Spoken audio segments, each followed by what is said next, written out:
June 8th, 2023. The trade deadline is almost 2 months away, and the Cubs look like sellers. They're 10 games under 500 and 7.5 back in the division. Things aren't looking great, and the Cubs need a guy. You know, a dude you can rely on. He's consistent, dedicated, and elite. He's Justin Steele. Now flash forward to September 1st. The Cubs are in a heated wildcard race, tied for second in their division with a 72-63 record, and were buyers at the deadline instead of sellers.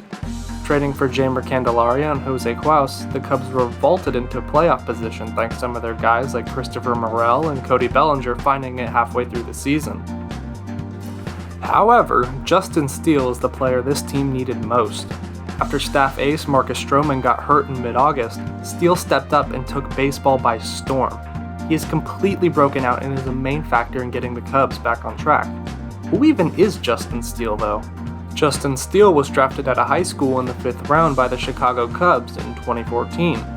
By the way, the 2014 5th round class contained some pretty good talent like Rhys Hoskins and Lane Thomas. You usually don't see a ton of productive players coming from the 5th round. The point is that Steele was going to be a long-term project and probably wouldn't make a huge impact in the majors. Steele worked his way up the Cubs farm system until he finally made his MLB debut on April 12, 2021, coming out of the pen in relief. In 1 1/3 innings against Milwaukee, he allowed just 1 hit and struck out 2.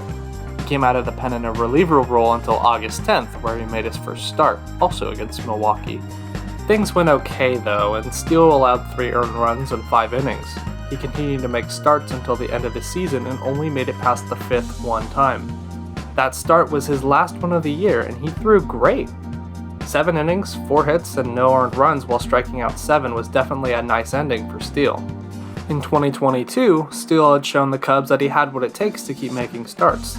Through 24 of them, he pitched to the tune of a 3.18 ERA, but Steele continued to struggle with length, often only getting through 5 innings before getting the hook.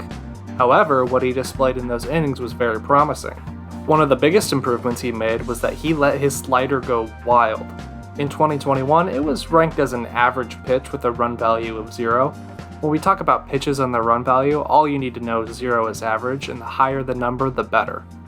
In 2022, his slider's run value bumped up to 9, which made it one of the better pitches in the league.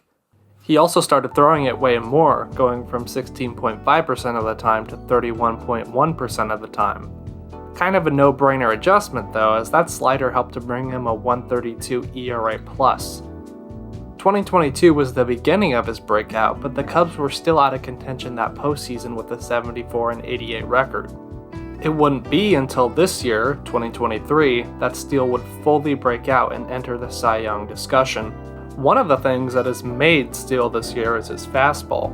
It's been consistently incredible this season.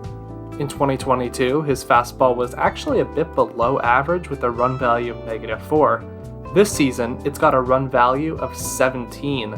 That makes it the 4th best fastball in the bigs behind established aces Garrett Cole, Zach Gallen, Luis Castillo, and tied with star closer Felix Bautista. So how did he go from having a below average fastball to having one of the best in baseball?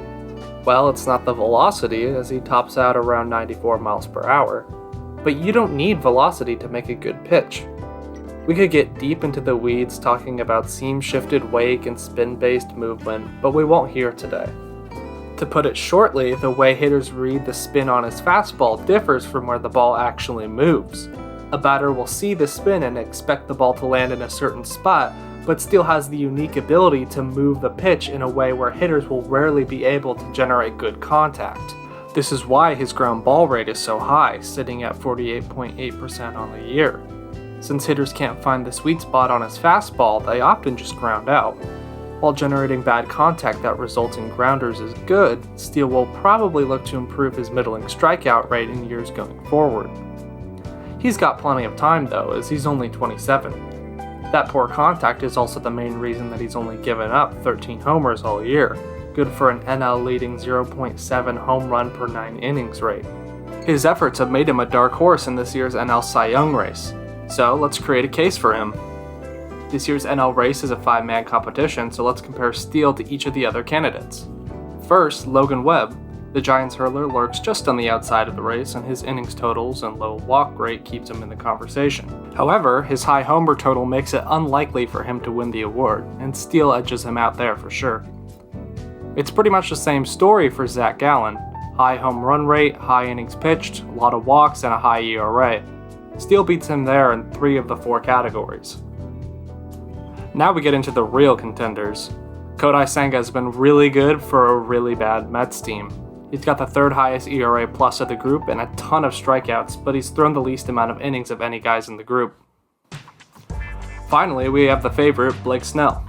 Snell leads in WAR, ERA, ERA plus, Ks, and K percent through 167 innings. Snell also walks a ton of guys with a 13.4% walk rate.